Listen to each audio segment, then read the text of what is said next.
हरिओम। स्वागत है गीता ज्ञान में। हम अध्याय 9 पर हैं और आज अध्याय 9 के 28वें श्लोक में भगवान कह रहे हैं कि ऐसे संन्यास योग से युक्त चित्त वाला तू शुभ अशुभ कर्मों के फलों से मुक्त हो जाएगा और मुक्त होकर मुझको ही प्राप्त होगा।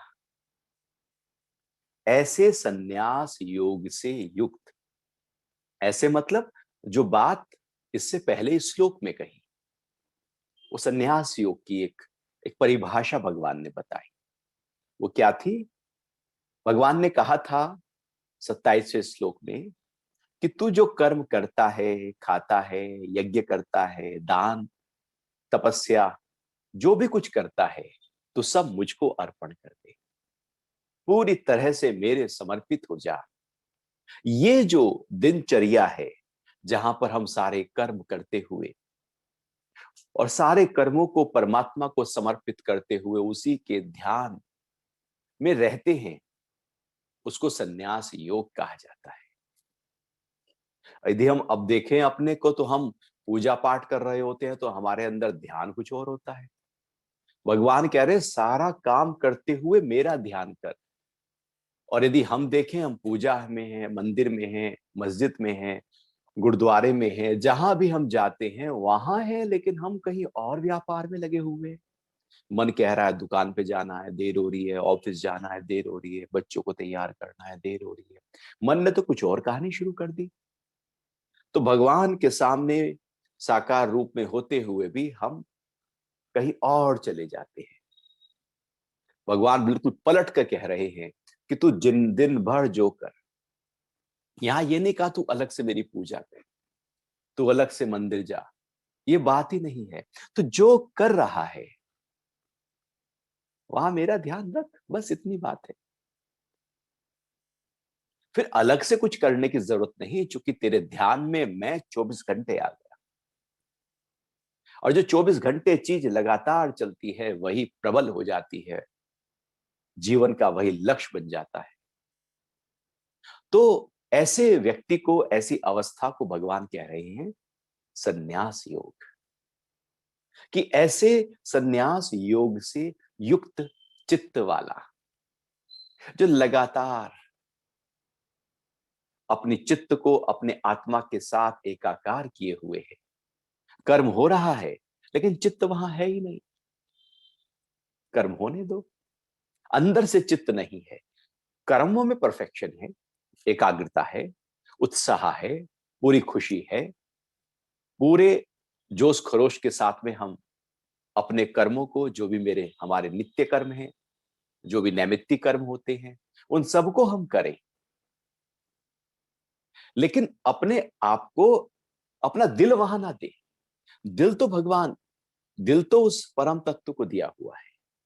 आसक्ति वहां ना हो, आसक्ति भीतर की तरफ हो। अहंकार वहां ना हो, अहंकार तो हो कि मैं आत्मा ही हूं। तो इस तरह से जब कर्म किए जाते हैं तो वो कर्म शुद्ध हो जाते हैं और कर्म हमको बांधते नहीं है। अन्यथा सारे कर्म बांध लेंगे। आप माला फेरने बैठो, मन में कुछ चल रहा है, वो माला फेरने का कर्म भी चित्त को बांध रहा है। क्योंकि अब मन ये कहेगा मैंने तो माला फेरी थी, मैंने तो 11 माला फेरी, 21 माला फेरी, मैंने तो गायत्री मंत्र का जाप किया, मैंने वो किया और इतनी बार किया। उसका फायदा हुआ ना हुआ या नहीं हुआ, लेकिन चित्त में सब कुछ हमने इकट्ठा कर लिया, एक रुकावट और पैदा कर दी। जबकि जब गायत्री मंत्र का जाप हो रहा है तो ध्यान कुछ और है ही नहीं, केवल पूरी तरह से उसी में ही लीन है। जब ओम का जाप हो रहा है या कोई भी साधना हो रही है, बस उसी में ही लीन है और अपनी सुध बुध हम खो गए। उसको पूजा कहते हैं, उसको उपासना कहते हैं। अन्यथा सब जगह है तो फिर वो उपासना नहीं, क्योंकि चित्त तो वही पड़ा है बाहर में। तो चित्त कहां हो? युक्त हो, आत्मा के साथ युक्त हो। फिर भगवान ने एक बात कही कि शुभ अशुभ कर्मों के फलों से मुक्त हो जाएगा। अब हमारे सारे तो आयोजन शुभ कर्मों के लिए हैं। हम सारा काम वही करते हैं जिससे अच्छे फल मिले, पुण्य लोकों की प्राप्ति हो, हमारे अंदर पुण्य और बढ़ जाए, हमारे पाप धुल जाएं। हमारे सारे तीर्थ की प्रक्रिया केवल पापों की सफाई है और पुण्य को बढ़ाना है। गंगा में डुबकी लगाना भी पाप की धुलाई और पुण्य अर्जित करना है। हमारे सारे काम शुभ जो है उसको इकट्ठा करके जो अशुभ है उसको हटाने के होते हैं। लेकिन ऐसा तो हो ही नहीं सकता कि शुभ हो और अशुभ उसके साथ चिपक कर ना आए। शुभ और अशुभ दोनों आपस में जुड़े पड़े। जब भी आप कोई भी शुभ कार्य करते हैं उसके पीछे किसी ना किसी रूप में अशुभ है ही है। वो दिखता नहीं है लेकिन है ही है। सूक्ष्म रूप में होगा, बिना अशुभ के शुभ घट नहीं सकता। जैसे आप कोई भी खुशी है, आप कभी देखना, जिनके पास नौकरी नहीं है वो कहता है कि अरे नौकरी मिल जाएगी तो बहुत खुश हो जाएंगे। अच्छा, नौकरी मिल गई तो क्या अब नौकरी खुशी दे रही है? क्या लगातार सुबह से लेकर रात तक काम करना खुशी दे रहा है? वो अब दुख भी देना शुरू कर देगा। व्यक्ति कहता है कि व्यापार बड़ा हो जाए और बहुत अच्छा धन धान्य भर जाए, सब आ जाए तो मैं खुश हो जाऊंगा। तो वो हो जाता है, लेकिन क्या खुशी टिक जाती है? किसी ना किसी रूप में शुभ के साथ में अशुभ आएगा। व्यक्ति सोचता है कि शादी हो जाएगी तो बहुत खुश हो जाएंगे। शादी जब हो जाती है तो फिर क्या जो खुशी सोची थी वो घट रही है? जिस भी शुभ की हम चिंतन करते हैं, उसको पाने की कोशिश करते हैं, उसको पा लेते हैं, हम पाते हैं उसके साथ कुछ ना कुछ अशुभ खड़ा ही है। दिखता नहीं लेकिन होता है। जैसे दूर के ढोल हमें बहुत अच्छे लगते हैं क्योंकि दूर बज रहे थे। ऐसे ही सुख जो मेरे पास नहीं है वो हमें बहुत अच्छा लगता है कि वो आ जाएगा तो बात कुछ और होगी। लेकिन जब वो ढोल के आप नजदीक जाने लगते हैं और जहां ढोल बज रहे हैं वहीं पहुंच जाते हैं तो ज्यादा देर तक खड़ा होना मुश्किल हो जाता है। क्योंकि अब वही जो दूर से संगीत दिख रहा था वही अब कानों को फाड़ने वाली आवाज अनुभव हो रही है। वो जो दूर से सुख दिख रहा था अब जब नजदीक जाते हैं तो किसी ना किसी रूप में वहां पर दुख मुंह खोलकर खड़ा ही है। दुख तो है ही है, दिखा नहीं। जैसे आप किसी व्यक्ति को देखो तो उसका आपको चेहरा दिखेगा और आगे का शरीर पूरा दिखाई दे जाएगा। आप केवल उसके आगे का शरीर देख रहे हो, इसका मतलब ये नहीं कि उसके पीछे का शरीर नहीं। उसके पीछे की पीठ, सिर का पिछला हिस्सा, पीछे के पैर वो नहीं दिख रहे, इसका मतलब ये नहीं कि वो है नहीं। वो है, दिख नहीं रही है। सिक्का आपने देखा, हेड देखा तो टेल नहीं दिख रहा है, टेल देखा तो हेड नहीं दिख रहा है। एक दिख रहा है, दूसरा है दिख नहीं रहा है। बस इतनी सी तो बात है। हम शुभ की तरफ जाते हैं क्योंकि हमें एक नजरिए से केवल शुभ शुभ ही दिखाई देने लगता है। लेकिन जब उसके नजदीक पहुंचते हैं तो वहां पर किसी ना किसी रूप में अशुभ खड़ा हो जाता है। तो जीवन में सारी तैयारियां शुभ की हैं, फिर भी अशुभ आ जाता है। कैसे आ जाता है? कौन चाहता है कि जीवन में दुख आए? लेकिन ऐसा कौन है जिसके जीवन में दुख नहीं है? चाहत सबकी सुख की है, लेकिन दुख फिर भी खड़ा है क्योंकि वो पूरी तरह से चिपका हुआ है, आलिंगन किया हुआ है। दो होते हुए भी एक हुआ पड़ा है। ऐसे ही सारे शुभ कर्म, हमारे सारे पुण्य कर्म किसी ना किसी रूप में पाप लेकर आ जाते हैं। बांध तो रहे ही हैं। ऐसा नहीं कि शुभ कर्म कर लेने से हम मुक्त हो जाएं। ऐसा भी नहीं कि अशुभ कर्मों के त्याग से हम मुक्त हो जाएं। ऐसा बिल्कुल नहीं होगा। शुभ और अशुभ दोनों से परे हमें जाना होगा। शुभ के पीछे यदि हम जा रहे हैं तो अशुभ खड़ा है, अशुभ से दूर भाग रहे हैं तो कहीं ना कहीं शुभ और अशुभ के जो फल हैं वो हमारे चित्त में इकट्ठा हो ही रहे हैं, उसके इंप्रेशंस हमारे अंदर आ ही रहे हैं, और वो आएंगे ही आएंगे। इसलिए भगवान ने दोनों से ऊपर उठने की बात कही। लेकिन इतना आसान है नहीं दोनों से उठना। जो व्यक्ति शुभ कर्म करता है, अच्छे कर्म करता है, उसे कहो ये अच्छे कर्म छोड़ दे, वो छोड़ ही नहीं पाएगा, क्योंकि इतनी आदत उसके अंदर पक्की हो गई है उन शुभ कर्मों को करने की, क्योंकि उससे पुण्य फल प्राप्त होंगे, तो वो एक आदत पक गई है। और कोई बुरा व्यक्ति उससे कहो कि भैया ये तू पाप कर्म छोड़ दे, यदि उसकी आदत में आ गया है तो वो पाप कर्म भी अपना छोड़ नहीं सकता। न व्यक्ति पाप कर्म छोड़ पाएगा, न पुण्य कर्म छोड़ पाएगा। वो दोनों इस तरह से चिपक गए हैं चित्त के ऊपर कि छूटने मुश्किल है। एक तो छूट ही नहीं सकता। केवल और केवल इतना ही कर सकते हैं कि हम शुभ और अशुभ दोनों से एक साथ ऊपर उठ सकते हैं। ऐसा नहीं हो सकता कि हम केवल अच्छा अच्छा कर्म करें, वो होता ही नहीं। अच्छा, केवल अच्छा कुछ होता ही नहीं है, क्योंकि वो तो व्याकरण ही कहता है कि अच्छे के साथ बुरा चिपका पड़ा है, सुख के साथ दुख चिपका पड़ा है, लाभ के साथ हानि चिपकी पड़ी है, दिन के साथ रात चिपकी पड़ी है, जन्म के साथ मृत्यु चिपकी पड़ी है, आने के साथ जाना, पैदे के साथ मृत्यु, ये आपस में द्वंद्व चिपके पड़े हैं। एक कैसे होगा? आप दोनों से उठ सकते हैं, एक से नहीं। आपका मैं केवल पाप से उठ जाऊं, नहीं होगा, पुण्य से भी उठना पड़ेगा। तो इसलिए शुभ और अशुभ कर्मों के फल से मुक्त हो जाएगा, क्योंकि यदि ध्यान ही परमात्मा का है तो क्या शुभ और क्या अशुभ? ना कोई शुभ है, ना कोई अशुभ है। ये तो हमारी मान्यताएं हैं। हमने अपने अंदर ये पक्का किया है कि ये अच्छा काम है। हमने अंदर पक्का किया है कि अच्छा काम नहीं है। अब एक ही व्यक्ति एक चीज को अच्छा और एक को बुरा कह रहा है, दूसरा व्यक्ति जिसको आप अच्छा कह रहे हैं उसको बुरा कह रहा है, जिसको आप बुरा कह रहे हैं उसको वो अच्छा कह रहा है। तो वो हर व्यक्ति की अपनी एक परिभाषा है। हमने धर्म की परिभाषा अपनी दी, स्वर्ग की अपनी परिभाषा दी, नरक की अपनी परिभाषा दी, पुण्य की हमारी अपनी परिभाषा है।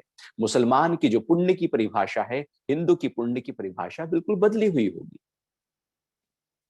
वो कहेगा बकरीद पे मुझे बकरी को कत्ल करना है तो वो मेरा धर्म है। हिंदू कहेगा मुझे तो अहिंसा के भाव में रहना है, वो मेरा धर्म है। धर्म की परिभाषाएं अपनी अपनी हैं। हर धर्म में कुछ अपनी अपनी परिभाषाएं धर्म की गढ़ ली है हमने। तो वास्तविकता से हटकर हम कुछ और बाहर की मान्यताओं पर आ गए, लोकारीत पर आ गए।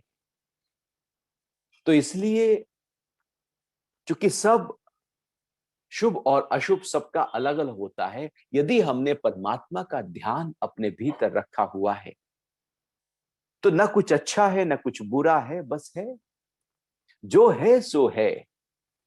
हम वही लगातार कर्म कर रहे हैं, क्योंकि जब ऊंचा भाव होगा तो गलत कर्म होगा कैसे? ना किसी का अहित होगा, ना किसी का हित होगा, बस जो होगा सो होगा। अब हम हित में लग जाएं किसी के, तो किसी का अहित हो रहा होता है। तो कुछ ना कुछ किसी ना किसी रूप में एक के लिए फायदा और एक के लिए नुकसान घट रहा होता है। जो आपके लिए फायदा होता है, कहीं ना कहीं किसी के लिए नुकसान घट रहा होता है। तो समग्र दृष्टिकोण से देखा जाए यदि, तो फिर वहां पर एकदम भगवान इसलिए कह रहे हैं कि दोनों से उठ जाओ। तो शुभ और अशुभ कर्मों के फल से मुक्त हो जाएगा, और मुक्त होकर बस मुझे ही प्राप्त हो जाएगा, क्योंकि जिसका हम ध्यान रखते हैं उसी को तो प्राप्त होते हैं। एक लड़के के अंदर लड़की का ध्यान है, लड़की के अंदर लड़के का ध्यान है। जिसका ध्यान है वो उसी के अंदर लगातार मन में उसी का ही भाव है। किसी के अंदर धन का ध्यान है तो धन का ही लगातार कैलकुलेशन चलती रहती है। किसी के अंदर परिवार का ध्यान है तो उसकी परिवार की कैलकुलेशन चलती रहती है। कोई व्यापार को बढ़ाने में सहयोगी हो रहा है हमारे, तो हमारा ध्यान केवल उसी में ही रहेगा। और जो व्यापार में इंटरेस्ट नहीं ले रहा है उससे ध्यान हट जाएगा, क्योंकि हमारा ध्यान व्यापार में है। तो जो उसमें चार चांद लगाए हम तो उसी के पीछे पीछे हो लिए। तो मेरा अंदर चलता क्या है, हम उसके पीछे पीछे हो जाते। यदि परमात्मा चल रहा है तो हम परमात्मा के पीछे पीछे हो रहे हैं, तो फिर उसी को ही प्राप्त हो जाएंगे जिसका पीछा कर रहे हैं। तो भगवान कह रहे हैं कि ऐसे संन्यास योग से युक्त चित्त वाला तो शुभ अशुभ कर्मों के फल से मुक्त हो जाएगा और मुक्त होकर मुझको प्राप्त होगा। 9वें अध्याय के 29वें श्लोक में भगवान ने थोड़ा और आगे अपने इस बात को रखा कि मैं सब भूतों में समभाव से व्याप्त हूं, न कोई मेरा अप्रिय है ना प्रिय है, किंतु जो भक्ति भाव से मुझे भजते हैं वे मुझ में हैं और मैं भी उनमें हूं। सब भूतों में समभाव से व्याप्त हूं मैं। जो भी भूत है, जैसे एक दूध है, 1 किलो दूध है, वहां पर जो मक्खन है वो दूध के हर कण कण में समभाव से व्याप्त है। ऐसा नहीं कि दूध का भगोने में दूध है और दूध का जो ऊपरी हिस्सा है वहां पर मक्खन है, निचले हिस्से में मक्खन नहीं, या साइड वाले में मक्खन है, दाएं वाले में मक्खन है तो बाएं में मक्खन नहीं। कण कण में उतना ही मक्खन व्याप्त है पूरे दूध में। वो उसको कम या ज्यादा नहीं किया जा सकता। और गहरे स्तर पर जाए तो घी भी उतना ही व्याप्त है और कण समान रूप से व्याप्त है। जैसे समुद्र में समुद्र खारा है, जो नमक है वो समान रूप से वो नमकीन है, समान रूप से व्याप्त है वहां पर। आप सब्जी बनाते हैं, नमक डालते हैं तो सब्जी में समान रूप से नमक व्याप्त हो जाता है। जब उसको आप अच्छी तरह चला देते हैं, सब्जी बन जाती है, दाल बन गई है। अब ऊपर से खाएं या नीचे से खाएं, बीच से खाएं, समान रूप से नमक व्याप्त हो गया है। तो समान रूप से जब आटा गूंदते हैं, पानी मिलाते हैं, तो समान रूप से आटा गूंदने के बाद में पानी जो है वो गूंदे हुए आटे में समान रूप से व्याप्त हो गया है। वो कहीं कम ज्यादा नहीं है, क्योंकि जब उसकी सृष्टि की प्रक्रिया हो रही है तभी वो व्याप्त हो रहा है। जब आटा गूंदने की प्रक्रिया हो रही है तभी पानी मिलाया जा रहा है, तो सब जगह व्याप्त हो गया है। तो भगवान भी ऐसे ही कण कण में, हर भूत में व्याप्त हैं, क्योंकि सृष्टि का आरंभ उन्हीं से ही हुआ है, उन्हीं के ही संकल्प से हुआ है। तो संकल्प उनका है तो वो तो संकल्प में अपने है ही है। तो हर भूत में समान रूप से हैं, कम ज्यादा नहीं। ऐसा नहीं कि जो ज्यादा भगवान को भजते हैं उनके अंदर ज्यादा और नहीं भजते उनके अंदर कम, जो बिल्कुल नहीं भजते उनके अंदर भगवान है ही नहीं। ऐसा नहीं है। पहली बात तो यह है कि वो समान रूप से है, मैं समान रूप से। और फिर जो समान रूप से हो सकता है उसी का कोई प्रिय और अप्रिय नहीं होगा। हमारा प्रिय कौन है? जो मेरे स्वार्थ को पूरा करे, मेरी इच्छाओं को पूरा करे, वो मेरा प्रिय है। मेरे धन में बढ़ाए, किसी भी रूप में जो मेरे जीवन में सहयोगी हो रहा है वो मेरा प्रिय हो जाता है। और किसी भी रूप में जो मेरे जीवन की यात्रा में मुझे नुकसान पहुंचा रहा है, मुझे नीचे की तरफ ला रहा है, वो मेरा अप्रिय हो जाता है। और जो अप्रिय होता है उससे हम क्रोध करते हैं, और जो प्रिय होता है उसको हम सूंघ सूंघ कर प्यार करते हैं, उसकी गलतियां भी माफ हैं। और जो अप्रिय है उसकी बिल्कुल बहुत सही काम भी गलतियां ढूंढ ली जाती हैं, क्योंकि वो प्रिय और अप्रिय हमने अपनी एक परिभाषा गढ़ ली है और उसी के नजरिए के हिसाब से हम लोगों को देखना शुरू कर देते हैं। एक जैसे सांचा बन जाता है कोई, और सांचे में ही यदि आप सोना पिघलाकर डालें तो वो आभूषण उसी सांचे का बनकर आएगा, जो कि सांचा है। वो ऐसा कुम्हार भी सांचा बना लेता है, उसमें मट्टी डाली वो सांचा बन के आ गया। लोहार भी एक सांचा बना लेता है औजार के लिए, फिर वैसे ही सांचा बन जाता है। तो हमने भी अपने अंदर एक सांचा बनाया हुआ है कि ये मेरा प्रिय है और ये अप्रिय। मोह वाले लाख गाली दें, आप तब भी उनको सूंघ सूंघ कर प्यार करने लगेंगे। और दूर वाला लाख आपके लिए मर जाए, आप फिर भी कहोगे दूर वाला ही तो है। उसके लिए कुछ करने को तैयार नहीं होंगे, क्योंकि वो हमने अंदर से गहरे स्तर पर हमने पक्का किया है कि ये मेरा अप्रिय है, अर्थात ये दूर का है। और जीवन भर हम प्रिय और अप्रिय में ही रह जाते हैं, हम झूलते रहते हैं और यही परिभाषा देते रहते हैं, ये मेरा है या मेरा नहीं, मेरे मतलब का है या मेरे मतलब का नहीं, आज नहीं तो कल मेरे मतलब आएगा या नहीं आएगा। और इसी कारण से एक प्रिय की परिभाषा तय कर ली जाती है, और जो मेरे मतलब का नहीं है उसको अप्रिय हम मान लेते हैं। तो हमने अपने आप को दो भागों में बांट दिया है, प्रिय और अप्रिय लोगों को द्वैत में बांट दिया है, ये मेरे पक्ष के हैं और ये दुश्मन पक्ष के हैं। तो प्रिय और अप्रिय में रहने के कारण से ही राग और द्वेष पैदा होता है। जो प्रिय है वहां राग है, जो अप्रिय है वहां द्वेष है, और जिससे आज राग है उसी से कल द्वेष भी हो जाता है। जो आज मेरा प्रिय है वही अप्रिय हो जाता है। इसलिए दोस्त ही दुश्मन बनते हैं, अपने वाले ही दूर चले जाते हैं।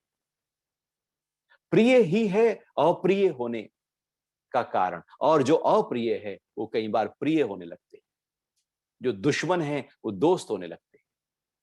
तो इसका मतलब है कि वो हमारा जो प्रिय और अप्रिय है वो बहुत ही हिलता रहता है, उसमें बहुत बदलाव है, वहां पे स्वार्थ है केवल। एक व्यक्ति है, एक पार्टी में है, उसे लगा अरे दूसरे पार्टी की सरकार है तो वो उस पार्टी से पहले जो विपक्षी पार्टी है वहां से निकल कर इधर आ जाएगा। उसका अपना कुछ नहीं है, वो तो कह रहा है कि जो मुझे फायदा दे मैं तो वहीं जाऊंगा। तो वो केवल प्रिय प्रिय देखने लगता है, और जहां से कुछ मिल नहीं रहा उसको अप्रिय देखने लगता है, और जीवन यूं ही चलता रहता है। भगवान कह रहे हैं ये प्रिय अप्रिय से मेरा कोई लेना देना है नहीं, क्योंकि मैं तो दोनों, ना मेरा कोई प्रिय है और ना कोई मेरा अप्रिय है, समानता है मेरे भीतर। हम भी अपने अंदर सबके लिए समान भाव रखें ना। ठीक है, कोई मेरा काम कर रहा है कोई नहीं कर रहा है, तो फिर उससे दुश्मनी क्यों, उससे ऐसे हम क्यों हो जाते हैं, अंदर से हम दो भाव में क्यों आए। क्योंकि वो यदि दो भाव में आए तो हिलेंगे ना बहुत ज्यादा, वो चित्त हिलता रहेगा, मन हिलता रहेगा, बुद्धि कपती रहेगी, अहंकार में भी हलचल आएगी, शरीर पर उसका असर आएगा। अंदर क्यों हिल रहे हैं, अंदर क्यों दो बातें रखी हुई है, ठीक है उससे मेरा मतलब नहीं है तो ठीक है, लेकिन उसको दुश्मन क्यों बना रहे हैं, अप्रिय क्यों ठप्पा लगा रहे हैं। यही तो विषमता है। और भगवान दूसरे अध्याय में भी समता योग की बात करते हुए आए हैं कि समत्वम योग उच्यते, समभाव रखो, संभावित योग है। यदि संभाव आ गया तो प्रेम आ गया, प्रेम आ गया तो सुकून, शांति, आनंद, खुशी, प्रसन्नता, समरसता, सरलता, जीवन की सारी जो भी उच्च ऊर्जा की ऊर्ध्व गति है वो सारी प्राप्त हो जाए। लेकिन हम तो बाज नहीं आते क्रोध करने में, लोभ में, मोह में, काम में, द्वेष में, हमारा मन तो बार बार वहीं जाता है। इसलिए जीवन की ऊंची स्थिति हम पा ही नहीं सकते, चाह कर भी पा नहीं सकते, क्योंकि गहरे स्तर पर तो हमारे अंदर विषमताएं पड़ी हुई है। समता आए तो प्रेम पैदा हो, सुगंध पैदा हो, जीवन में महक पैदा हो। तो भगवान कह रहे हैं कि मैं तो संभाव में हूं, इसलिए मेरा कोई अप्रिय और प्रिय नहीं। तुम भी ऐसे ही भाव में रहना, समभाव में रहना, ना कोई प्रिय हो तुम्हारा ना कोई अप्रिय हो, सब बस एक है, सब ठीक है ना, सब अच्छे हैं ना। और फिर कह रहे हैं किंतु जो भक्ति भाव से मुझे भजते हैं। अब दूसरी बात आ गई, मैं तो सब जगह विद्यमान हूं, मैं तो हूं ही हूं, लेकिन उसमें से कुछ ऐसे हैं जो मुझे पूरे भक्ति भाव से, अहंकार को समर्पित करते हुए पूरे श्रद्धा भाव से मेरा ही ध्यान रखते हैं, लगातार मुझे ही मेरी उपासना करते रहते हैं, पूजा करते रहते हैं, कीर्तन करते रहते हैं, मनन चिंतन करते रहते हैं। उनके जीवन में मैं ही मैं होता हूं। जिनके जीवन में केवल भगवान ही रहे वही भक्त है। तो जो भक्ति भाव से मुझे भजते हैं वे मुझ में है। क्योंकि जैसे ही भक्ति भाव हमारे अंदर प्रकट होता है, हमारे ही भीतर जो परम तत्व है वो हमें अनुभव होने लगता है। वैसे नहीं दिखेगा, बिल्कुल नहीं दिखेगा। कैसे दिख जाएगा? क्योंकि हमारा ध्यान कहीं बाहर है तो अंदर की सूक्ष्मता कैसे दिख जाएगी। जैसे कि इंजीनियर है, वो आकर देखता है बारीकियां कहां कहां आड़ा तिरछा बनाया है, वो बारीकियों को देखने के लिए वो आंखें चाहिए, और आंखें सबके पास नहीं होती। जैसे एक चित्रकार ने बहुत अच्छी पेंटिंग बनाई, तो उसकी जो कद्र करने वाले की आंखें चाहिए, और एक जिसको पता ही नहीं है वो तो कहेगा ऐसी 10 रुपए की होगी, और कद्र करने वाला कह रहा है तो 1 करोड़ की होगी। तो नजरिया क्या है वो महत्वपूर्ण है।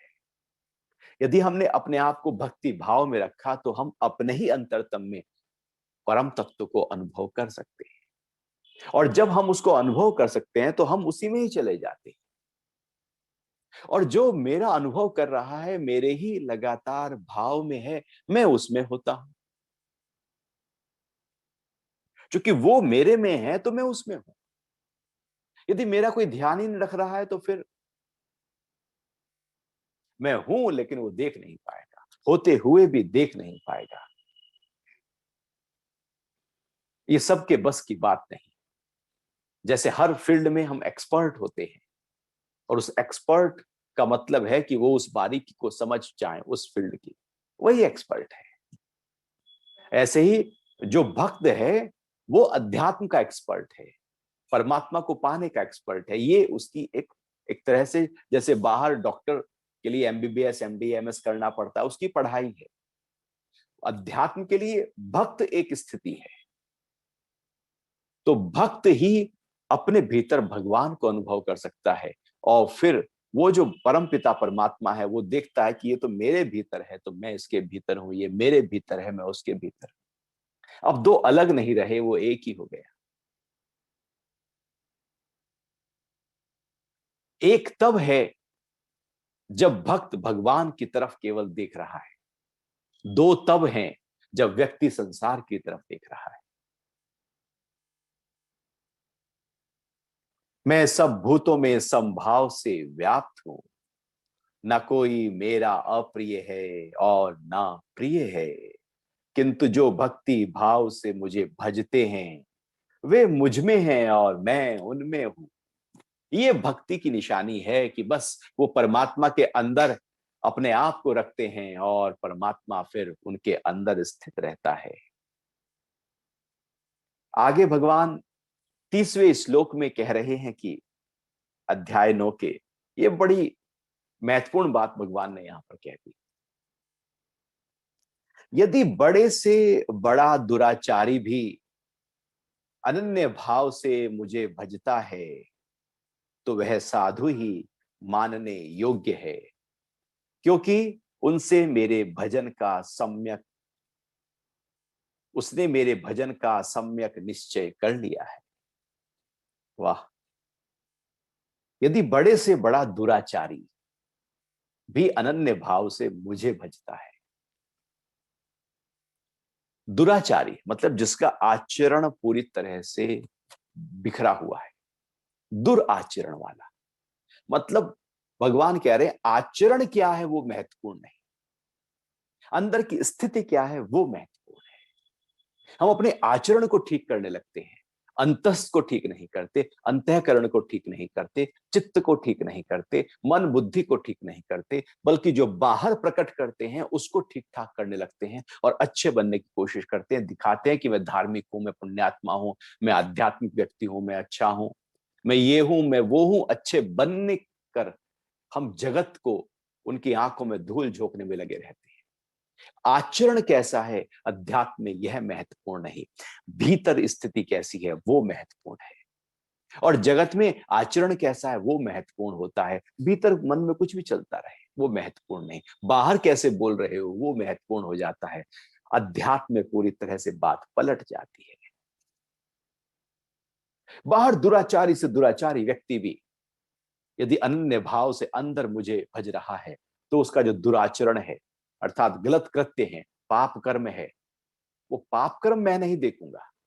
भगवान कह रहे हैं मैं तो उसकी अनन्य भक्ति को देखूंगा, उसके अंदर क्या चल रहा है, क्योंकि जो अंदर है वही वास्तविकता में वो है, बाहर क्या कर रहा है वो महत्वपूर्ण थोड़ी है। तो वो जैसे हम चले जा रहे हैं, भक्ति भाव में हैं, और हमारे पैर के नीचे चींटियां, मकोड़े मरते जा रहे हैं, सांस लेने से बहुत कीटाणु मरते जा रहे हैं, जीवाणु मरते जा रहे हैं, बहुत कुछ हम लगातार पाप के कर्म कर रहे हैं, बहुत ही सूक्ष्म स्तर पर। इसलिए तो जैन धर्म में एक पट्टी आगे लगा देते हैं, छान कर पानी पी लेते हैं कि कीटाणु भी, जीवाणु भी, उनकी हत्या हम ना करें। इसलिए वो उबलते हुए पानी को ऊपर ढक देते हैं कि यदि पानी उबल रहा है और भाप उठ रही है तो उससे आसपास वातावरण में जो जीवाणु घूम रहे हैं वो सब मर जाएंगे, वो जीव मर जाएंगे, बहुत हत्या हो जाएगी। तो यदि हम, एक होता है दुराचार बहुत ही स्थूल स्तर पर, और एक होता है बहुत ही सूक्ष्म स्तर पर। दुराचार तो हो ही रहा है, वो तो हो ही रहा है। वो एक चींटी मरे या मकोड़ा मरे या बड़ा मरे या छोटा मरे, जैसे कानून में भी अमीर को मारो या गरीब को मारो, बात तो एक ही, सजा तो एक ही होती है ना। चोरी 1 रुपए की हो या 1 करोड़ की हो, सजा तो एक ही होती है। वहां ऐसा धाराएं थोड़ी होती है, 1 रुपए की चोरी के लिए ये धारा है, 2 रुपए की चोरी के लिए ये धारा है। फिर तो बस ऐसे ही हो जाएगा। अलग अलग रुपए की चोरी के लिए अलग अलग धाराएं थोड़ी होती हैं, वो तो चोरी की एक ही धारा है। चोरी सिद्ध हो गई, चोर पकड़ा गया, सिद्ध हो गई, वही धारा काम आएगी। तो दुराचार जो है, दुराचरण जो है, वो बाहर की स्थिति है। अध्यात्म में उसके मायने नहीं। अध्यात्म में मायने हैं कि मेरे अंदर की स्थिति क्या है। तो अंदर की स्थिति में भगवान कह रहे हैं कि अनन्य भाव से जो मुझे भज रहा है, भले वो दुराचारी है। इसलिए तो पापी से पापी जो अंगुलीमाल डाकू है, वो बुद्ध के शिष्य हो गए। यदि वो दुराचारी था तो वो शिष्य अगले पल, एक पल में कैसे उसके अंदर क्या जग गया। वो बाहर के कर्म यदि दुराचार के हैं तो ऐसा जरूरी नहीं कि वो कभी भी अनन्य भक्त नहीं बन सकता। और ऐसा भी नहीं कि बाहर यदि दुराचार कर रहा है, इसलिए एक सदना कसाई का उदाहरण आता है कि वो सदना है, उसका नाम सदना है, वो कसाई का काम कर रहा है, क्योंकि उसका वो कृत्य है, वो उसका काम है ही कसाई। लेकिन अंदर से उसने अल्लाह में लो लगाई, वो जुड़ा हुआ है अपने परम तत्व से। तो बाहर क्या कृत्य हो रहा है वो नहीं देखा जाएगा, अंदर क्या हो रहा है वो देखा जाएगा। क्योंकि कर्मों के फल तो अंदर से पहले उठते हैं और अंदर ही जाकर इकट्ठा हो जाते हैं, बाहर के स्तर पर तो बहुत बाद में आते हैं। तो भगवान ने इसलिए बिल्कुल क्लियर कर दिया कि ऐसा नहीं समझना कि कोई बहुत पापी व्यक्ति है, दुरात्मा है, दुराचारी है, तो वो मुझे नहीं पा सकता। पा सकता है। हर संभावनाएं भगवान यहां पर रख रहे हैं। पापी से पापी व्यक्ति भी मुझे पहुंच सकता है। नकारा नहीं है कुछ भी, मना नहीं किया है किसी को भी, सबका स्वागत है। यही तो सनातन धर्म है। स्थिति कोई भी हो, व्यक्ति कर्म कोई भी कर रहा हो, पा सकता है उसको। बस उसकी एक शर्त है कि अनन्य भक्ति उसके अंदर जगी हो, अनन्य भाव परमात्मा के लिए हो। यदि बड़े से बड़ा दुराचारी भी अनन्य भाव से मुझे भजता है तो वह साधु ही मानने योग्य है। अब वो साधु हो गया। साधु मतलब जिसने साध लिया है अपने मन को, अपने अंतस को, अपने अंतःकरण को, अपने चित्त को, अपनी बुद्धि को पूरी तरह से कंट्रोल कर लिया है, जिसके कंट्रोल में सारे के सारे मन, बुद्धि, अहंकार, इंद्रियां हैं, वही साधु है। क्योंकि भीतर सब कुछ मेरे कंट्रोल में हो। ऐसा नहीं कि मन ने कहा आज जलेबी खाएंगे तो चलो जलेबी खाने, मन ने कहा नहीं हम तो समोसा खाएंगे, हम चले समोसा खाने, तो हम तो फिर उसके वश में चले गए। हमारे, हम अपने आप को कंट्रोल कहां कर पा रहे हैं। हमें अपने को कंट्रोल करना है तो साधु है। साधु का मतलब बाल बड़े, दाढ़ी बड़ी, और कपड़े और खड़ाऊ पहने हुए, लंगोटी साधे हुए, झोला हाथ में है और आश्रम में रह रहा है, जंगल में रह रहा है, वो साधु नहीं। साधु का मतलब है जिसने अपने भीतर को कंट्रोल कर लिया है, वही साधु है। वो सूट बूट में खड़ा हो, साधु ही कहलाएगा। तो यदि भगवान कह रहे हैं उसको फिर साधु ही मानना, क्योंकि वो लगातार मेरे भाव में टिका हुआ है। क्योंकि उसने मेरे भजन का सम्यक निश्चय कर लिया है।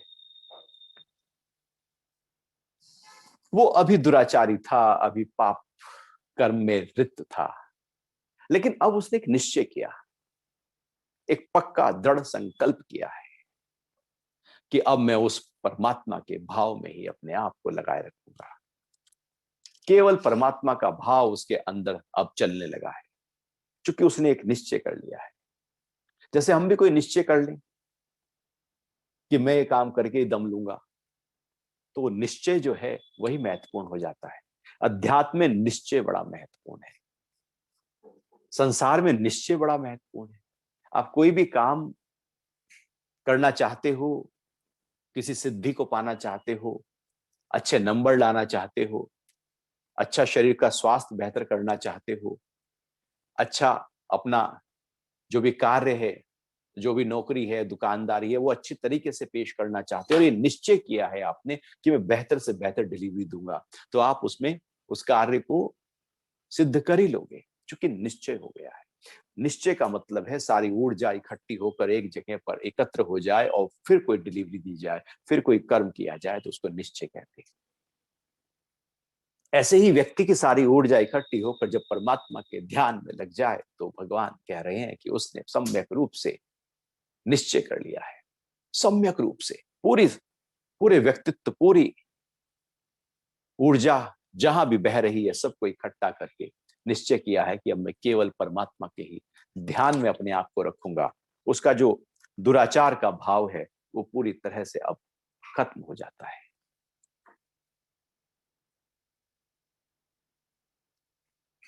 फिर भगवान आगे कह रहे हैं कि 31वें श्लोक में, 9वें अध्याय के, वह शीघ्र ही धर्मात्मा होकर शाश्वत शांति को प्राप्त होता है। हे कौन्तेय, यह निश्चय जान कि मेरा भक्त नष्ट नहीं होता।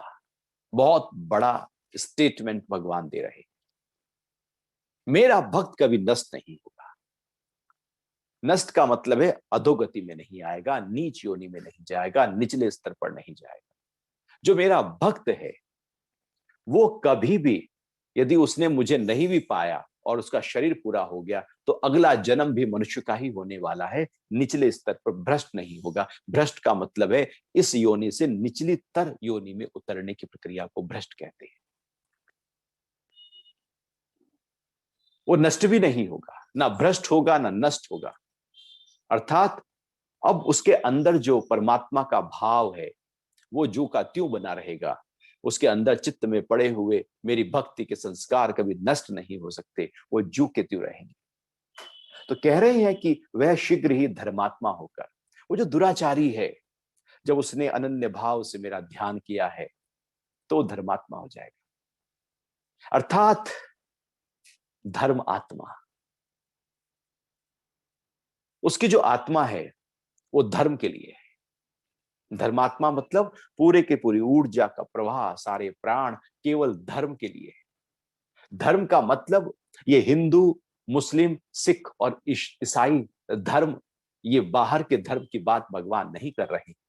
धर्मात्मा का मतलब है धारण करने वाला, अपने आप के, अपने स्व के भाव को धारण करने वाला ही धर्मात्मा होता है। धर्म मतलब धारण करने वाला, अर्थात उसकी आत्मा ने अपने आप को, स्व के भाव को धारण कर लिया है कि मैं कौन, वह शीघ्र ही धर्मात्मा हो जाता है और शाश्वत शांति को प्राप्त होता है। अब उसकी जो शांति है ना, उसका तो कहना ही क्या। हम जिस शांति की तलाश में रहते हैं और धन इकट्ठा करते हैं, परिवार को बड़ा करते हैं, फैलाव करते हैं, शांति के लिए तो करते हैं।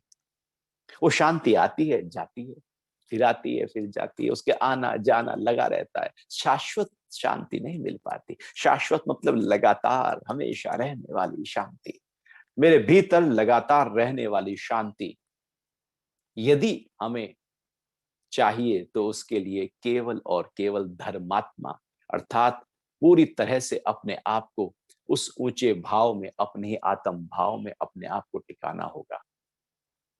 जब हम आत्म भाव में होते हैं तो धर्मात्मा होते हैं। वो जो शांति है जिसकी तलाश है सबको, वो बाहर नहीं है, ढूंढा बाहर है। कैसे मिल जाएगी? वो तो गलत दिशा में कोशिश की जा रही है। वो तो वहां खोदा जा रहा है जहां पानी दूर दूर तक नहीं। वो तो कुछ ऐसा किया जा रहा है जो जहां नहीं है। जैसे सरसों से हम कहें, ये जो सरसों है, इसको हम कोलू में पूरी तरह से पील कर अब देसी घी निकाल ले, तो सरसों से सरसों का तेल निकलेगा, देसी घी नहीं निकल सकता। वो गलत प्रयास है, गलत कोशिश है। ऐसे ही जगत में जब हम रहते हैं तो गलत कोशिश है कि वहां शांति मिल जाए। शांति भीतर है, ढूंढ बाहर रहे। जो जहां है वही मिलेगी, जो जहां खोई है वही मिलेगी। वो राबिया बहुत बड़ी संत थी, घर के बाहर कुछ ढूंढ रही थी। दोपहर हो चुकी थी, सांझ का समय था, तो ढूंढ रही थी। तो गांव के एक व्यक्ति ने पूछा, क्या कर रही है राबिया? उसने कहा, कुछ नहीं, मेरी सुई खो गई है। राबिया, मैं हेल्प कर दूं? हाँ हाँ जरूर। तो वो भी ढूंढने लगा, दूसरा आया, दूसरा भी ढूंढने लगा। कई सारे लोग इकट्ठे होकर ढूंढ रहे हैं। राबिया की सुई खो गई है, बावली वैसी सी है, ये वैसी गरीब है, उसके पास कुछ है भी नहीं, एक सुई खो गई है। चारों तरफ देख लिया, पूछ लिया एक ने, राबिया सच बता, सुई यहीं खोई थी क्या? तो राबिया बोलती, नहीं, सुई तो मेरे घर में खोई थी, झोपड़ी में खोई थी, अंदर खोई थी, लेकिन वहां ना अंधेरा था, तो मुझे लगा वो अंधेरे में कैसे मिलेगी, जहां रोशनी है वहां ढूंढ लेती हूँ। तो माथे पे हाथ मारा एक ने, सब बैठ गए। अरे राबिया, तू तो खुद ही पागल है और हमें भी तूने पागल बना रखा है। जो चीज जहां खोती है वो वहीं मिलती है। जब खोई अंदर है तो बाहर कैसे मिलेगी? तू भी ढूंढ रही है बावलों की तरह, और हमें भी सबको लगा रखा है, थका रखा है, पसीनों पसीने हो गए हैं हम सब। ये तू उल्टा काम क्यों कर रही है? चल अंदर ढूंढते हैं। तो राबिया बोलती, अंदर तो अंधेरा है, अंदर कैसे मिलेगी? कि नहीं, अंदर अंधेरा है तो रोशनी कर, तुझे वहीं मिल जाए, मिलेगी वहीं जहां खोई है। तो राबिया बोलती है, मैं यही तो कह रही हूं, परमात्मा अंदर है और तुम बाहर कहीं मंदिर मस्जिद, तुम बाहर पता नहीं कहां कहां ढूंढ रहे हो। जो जहां नहीं है वहां उसको तलाश क्यों रहे हो? उसकी शुरुआत तो मेरे अपने भीतर से करो ना। मैं केवल तुमको सिखाने के लिए, समझाने के लिए एक कृत्य कर रही हूँ, एक एक्ट कर रही हूँ, एक नाटक कर रही थी। शायद मेरे कहने की बात तुम ना समझ पाए हो, शायद ऐसे ही समझ जाओ। तो शांति को हम ढूंढते हैं बाहर, वो है भीतर, और जीवन भर ढूंढते रहते हैं, वो मिलती नहीं, क्योंकि वो थी नहीं वहां पर जहां ढूंढा उसको। तो जो जहां नहीं है वहां कैसे मिलेगा? तो शाश्वत शांति उसको प्राप्त होती है जो अनन्य भक्ति के भाव में रहता है।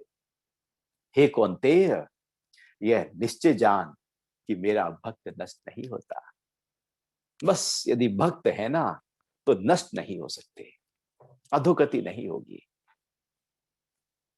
वो जो भक्ति का भाव है, जो का त्यों हमारे अंतरतम में रहेगा, ठहरा रहेगा। ना अधोगति होगी और ना वो भक्ति का नष्ट होगा। तो मेरा भक्त नष्ट नहीं होता, बाकी सब नष्ट हो जाएंगे। अर्थात नष्ट ना होने का मतलब है नष्ट हुआ और फिर पैदा हुआ, जन्म और मृत्यु, जन्म और मृत्यु का सिलसिला चला है। नष्ट नहीं होता मतलब वो अमर हो गया, उसने अमर तत्व को अनुभव कर लिया। जो मेरा भक्त है वो फिर मृत्यु को प्राप्त नहीं होता, वो तो अमर होता है।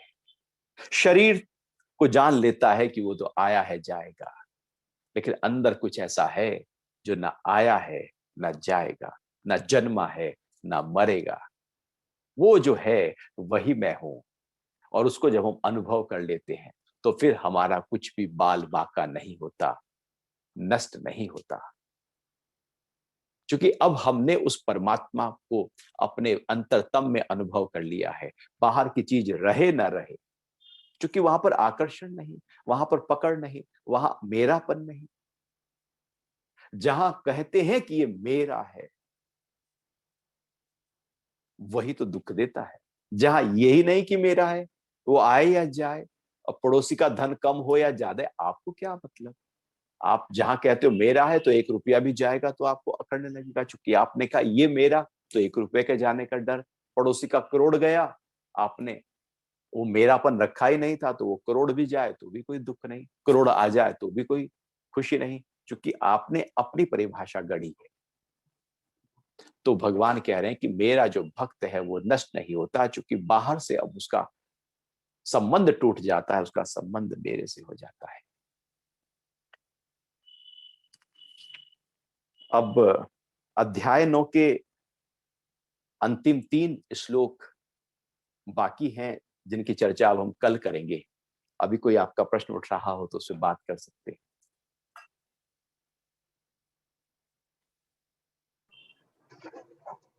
नमस्कार सुरक्षित जी। हरिओम। हमारे सभी दर्शकों का बहुत बहुत स्वागत है। मैं हूं आपके साथ इला गोस्वामी। सुरक्षित जी, कई सारे सवाल आ रखे हैं। सबसे पहला सवाल मैं लेना चाहूंगी। दर्शक पूछ रहे हैं, यदि कोई बहुत अच्छे कर्म करने वाला है लेकिन आध्यात्मिक या धार्मिक नहीं है, तो क्या वह मोक्ष को प्राप्त नहीं होगा? अच्छे कर्म करने वाला यदि आध्यात्मिक नहीं है तो क्या मोक्ष को प्राप्त नहीं होगा? अच्छे कर्म से मुक्ति का कोई लेना देना है नहीं। अच्छे कर्म किसको कहेंगे? जो बाहर अच्छा दिख रहा है, जो किसी के नजरिए से अच्छा है, उसकी अपनी परिभाषा है अच्छी। कर्म यदि अच्छा है तो उसके पीछे बुरा शब्द भी जुड़ा पड़ा है। यदि अच्छा कर्म है तो बुरा कर्म भी है। कर्म यदि अच्छा है तो इसका पक्का है कि वो अच्छे कर्म पुण्य पैदा कर रहे हैं, और पुण्य यदि पैदा हो रहा है तो उसका फल इकट्ठा हो रहा है। यदि फल इकट्ठा हो रहा है तो फिर से बंधन की प्रक्रिया है। अध्यात्म का मतलब है अपने अंतरतम को अनुभव करना, अब कर्म करना। अच्छे कर्म नहीं, निष्काम कर्म जब हमारे जीवन में घट जाए तो मुक्त हो जाते हैं। अच्छे कर्म वाला तो बंधेगा ही बंधेगा। वो अच्छे कर्म इसलिए कर रहा है क्योंकि वो आध्यात्मिक नहीं। यदि वो आध्यात्मिक है तो वो अच्छे कर्म से भी वो देखेगा कि ये तो बांधने की प्रक्रिया है, मुझे तो निष्काम में आना है, मुझे तो निस्वार्थ में आना है, मुझे तो कर्म योग में आना है। वो एक स्टेप और ऊपर है। जैसे बुरे कर्म है, ऐसे ही फिर मिश्रित कर्म है, अच्छे बुरे कर्म है, ऐसे ही फिर अच्छे कर्म है, और उसके ऊपर अच्छे और बुरे दोनों कर्मों से ऊपर उठ जाना है। भगवान गीता में आगे कहते हैं, कृष्ण शुक्ल, शुक्ल कृष्ण और अशुक्ल अकृष्ण। कृष्ण मतलब बुरे कर्म, शुक्ल मतलब अच्छे कर्म, और शुक्ल कृष्ण मतलब अच्छे और बुरे मिश्रित कर्म, और अशुक्ल अकृष्ण मतलब ना अच्छे और बुरे दोनों से ही ऊपर उठ जाने की प्रक्रिया। तो जो दोनों से ऊपर उठ जाने की प्रक्रिया है वो कर्म मुक्ति के हैं। बाकी सारे कर्म तीनों प्रकार के बांध रहे हैं हमको। तो अच्छे कर्म बांध लेंगे, निष्काम में आना है। मतलब कि इसका मतलब ये हम समझे कि अगर हम आध्यात्मिक तौर पर नहीं आगे बढ़े, या हम ईश्वर के आराधना में नहीं गए, तो हमारे कर्म फिर कई मायने नहीं रखते हैं। नहीं, यदि हम ईश्वर की आराधना में आध्यात्मिक नहीं हुए हैं, अर्थात आध्यात्मिकता क्या है, हम्म, कर्मयोग क्या है? कर्म करने की सही तरीका। हम्म, आध्यात्मिकता है कि आप जो कर्म कर रहे हैं, जैसे हम्म, भगवान ने अभी कहा था, तू खा मेरा स्मरण कर, तू यज्ञ कर मेरा स्मरण कर, तू दान कर मेरा स्मरण कर, तू सारे कर्म कर मेरा स्मरण कर। ये अध्यात्म है। वो सिखाता है कि जो तू कर्म करे वो कैसे हम्म, करना है। तो ये आर्ट जब अंदर से डेवलप हो जाती है, आध्यात्मिकता का मतलब केवल मंदिर में बैठना नहीं, वो तो हम्म, अंदर की स्थिति है जो भीतर परमात्मा के साथ हम लगातार अपने आप को जोड़े रखते हैं, और फिर सारे कर्म हो रहे होते हैं। तो हम ये कह नहीं सकते कि ये व्यक्ति आध्यात्मिक है या नहीं, क्योंकि वो अंदर की स्थिति है। हम धार्मिक तो बता सकते हैं, टीका लगाया है, चोटी बनाई है, जनेऊ धारण है, धोती बांधी है, मंदिर जा रहे हैं, पूजा हो रही है, वो अधार्मिकता को हम पहचान सकते हैं, क्योंकि धार्मिकता के अपने कुछ चिन्ह होते हैं। लेकिन आध्यात्मिकता के चिन्ह नहीं होते, क्योंकि वो कुछ बाहर से अलग से कुछ नहीं कर रहा होता, बल्कि जो कर रहा होता है उसमें ही परमात्मा का ध्यान रख रहा होता है। धार्मिकता में कुछ कर रहा होता है स्पेसिफिक, और उसके अलावा जो और कर रहा है वहां पर धार्मिकता से कोई लेना देना नहीं। आध्यात्मिकता ऐसे ही है जैसे दूध में मक्खन पूरी तरह से घुल गया हो, मिल गया हो। तो इस तरह से आध्यात्मिकता हमारे जीवन के हर कर्म में पूरी तरह से ओतप्रोत होती है। जी, जी। अगला सवाल सुरक्षित जी लेना चाहूंगी मैं। हमारे दर्शक पूछ रहे हैं, पछतावे के भाव से कैसे बाहर आए जबकि गलती का एहसास बहुत पहले हो चुका है? पछतावे के भाव से, गिल्ट भाव से हम कैसे उभरे? सबसे बड़ा मन को हिलाने वाला है गिल्ट, पछतावा। गलती का एहसास तो हो गया, लेकिन गलती का एहसास होने के बाद यदि आप उसका चिंतन करने लगेंगे, उसके बारे में सोचने लगेंगे, तो ज्यों का त्यों खड़ा रहेगा। मुकरना होगा, उठना होगा, वहां को उसको पूरी तरह से बैठकर शांति के साथ में कह देना होगा कि जिसने गलती की थी अब वो मैं नहीं, वो तो बदल चुका है। क्योंकि वैसे भी देखा जाए तो हर 7 से 8 साल में पूरी तरह से शरीर नया निर्माण हो चुका होता है, हर सेल बदल चुका होता है उसका। हम पुरानी चीजों को याद करते रहते हैं और उनको और पक्का करते चले जाते हैं। जिन चीजों को याद किया जाता है, चित्त उन्हीं को और पक्का करने लगता है। आप किसी पछतावे को याद करते करते अपने आप को उस पछतावे के भाव में और पक्का करते जा रहे हैं। वो पछतावा छोटा नहीं बल्कि हमने ही उसको बड़ा कर दिया है, और जिसको हम बड़ा करते हैं फिर उसी भाव में हम बने रहते हैं। आप एक बार बैठकर क्षमा के भाव में आ जाओ। जो गलती जिससे की थी उसको भी क्षमा मांग लो और क्षमा कर दो, दोनों कर लो। भीतर सबके लिए क्षमा का भाव, इसलिए क्षमा वाणी पर्व जैन धर्म में होता है। जो हो गया है उसको जब तक क्षमा नहीं करोगे, हमारा मन हिलता रहेगा।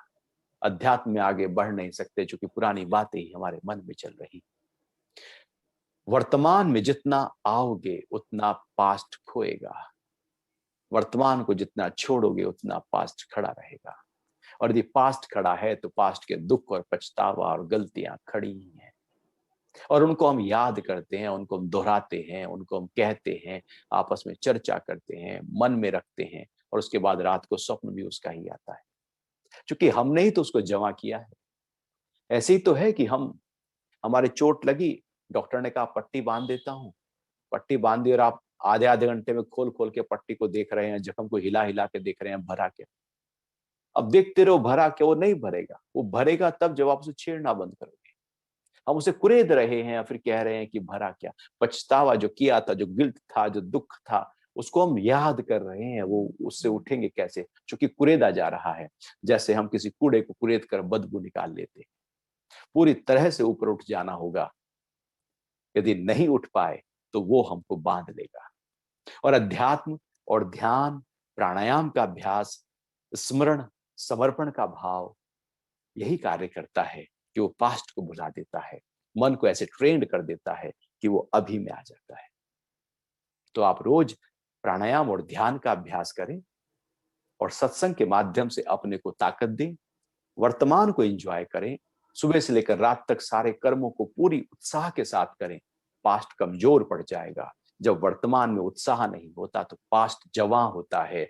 जब अभी वर्तमान आपका प्रेजेंट जवां है तो पास्ट बूढ़ा हो जाता है।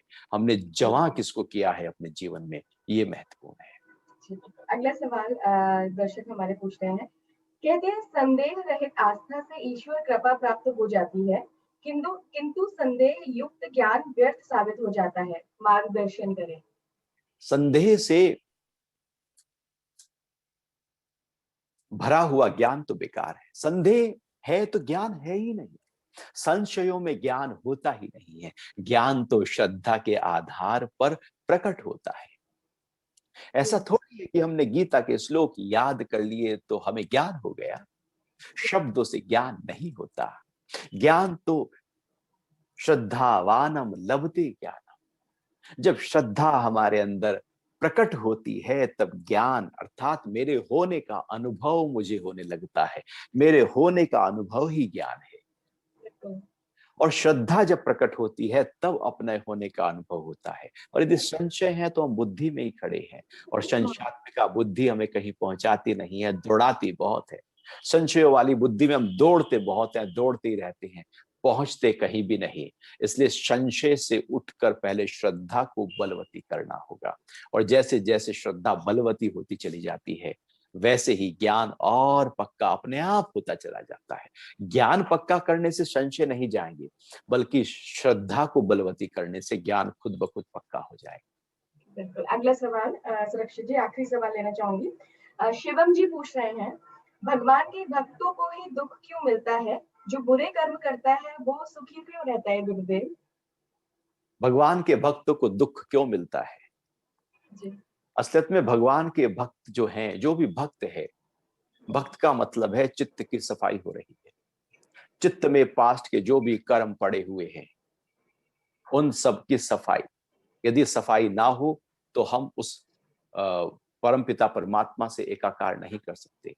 तो जो भक्त है, अब उसके चित्त की सफाई होनी जरूरी हो जाती है। कचरा तो साफ होगा ही होगा, अब जो भी अंदर पड़ा था वो सब पॉप अप होगा, उभर कर आएगा। और जो भी पास्ट के जितने भी गलत कर्म थे, पास्ट में न जाने कितने जन्मों में किए थे, अभी तो हम भक्त हैं, लेकिन पहले तो बहुत कुछ करके आए। तो भक्त जब होता है तो पूरा चित्त खुल जाता है, और सारे के सारे कर्मा जो है वो उभर कर आते हैं, और वो व्यक्ति जल्दी जल्दी उनको भोगना शुरू करता है। बहुत ही फास्ट फॉरवर्ड हो जाती है चीजें, बहुत जल्दी से सारे दुख भोगता चला जाता है, और सारे दुख भोग कर चित्त को साफ करके वो परमात्मा के साथ एकाकार कर लेता है। वो दुख भोगना, वो दुख भोगना नहीं, बल्कि वो तो परमात्मा से एकाकार करने का एक रास्ता है, सफाई की प्रक्रिया है। लेकिन अगर हरि प्रैक्टिकल वे में देखें गुरुजी, कि जो बहुत अच्छे कर्म करने वाले, खुद भी हमने अपने सामने कई ऐसे लोगों को देखा है, और जो बहुत ज्यादा भ्रष्ट है, दोनों के जीवन में जो ये वर्तमान इस समय इस काल का जीवन है, जो इस जन्म का जीवन है, बहुत अंतर होता है। उनकी फैमिली को भी बहुत सफर करना पड़ता है, और जो दुष्ट होता है, दुराचारी होता है, वो बहुत खुश रहता है। तो क्या इस जीवन का कोई महत्व नहीं है? सब कुछ मोक्ष ही है? नहीं, असलियत में जब व्यक्ति जो कर रहा है ना, जो दुराचारी कर्म कर रहा है, उसके अंदर से उससे पूछो तो कि तेरे तू अंदर से शांत है या नहीं। बाहर से तो पैसा, धन, दौलत, चकाचौंध दिख जाएगी और हमें लगेगा दूर से वाह क्या बात है, लेकिन उसके अंदर उससे जाके पूछना कभी गहरे स्तर पर, खुश है क्या? वो अंदर से खुशी उसको नहीं होगी। वो बाहर से देखने वाला कहेगा कि ये तो बहुत ज्यादा जीवन को ऊंचे स्तर पर जी रहा है, लेकिन ऐसा होता नहीं है। जो दिखता है वो होता नहीं है। वो हर चमकती चीज सोना नहीं होती। जो दिख रही है चमक धमक, ऐसा है नहीं। जीवन को अभी, भक्त का मतलब है अभी, परिस्थिति बाहर कुछ भी है, मैं प्रसन्न हूं, मैं आनंद में हूं। जीवन को कैसे जिया जा रहा है वो उसकी क्वालिटी है। हरिओम। बिल्कुल, बिल्कुल। बहुत-बहुत धन्यवाद सुरक्षित जी, इस बेहतरीन चर्चा में हमारे साथ जुड़ने का। कई सारे यूज़र्स हैं, उनके सवाल रह गए हैं, तो कल यानी कि शनिवार को सुबह 8 बजे हम आपके साथ फिर से जुड़ेंगे। तो आप तब तक के लिए स्पीकिंग ट्री के साथ बने रहिए, अपना ख़्याल रखिए, अपने अपनों का ख़्याल रखिए। Stay safe, stay healthy. नमस्कार। हरिओम। जय श्री कृष्ण।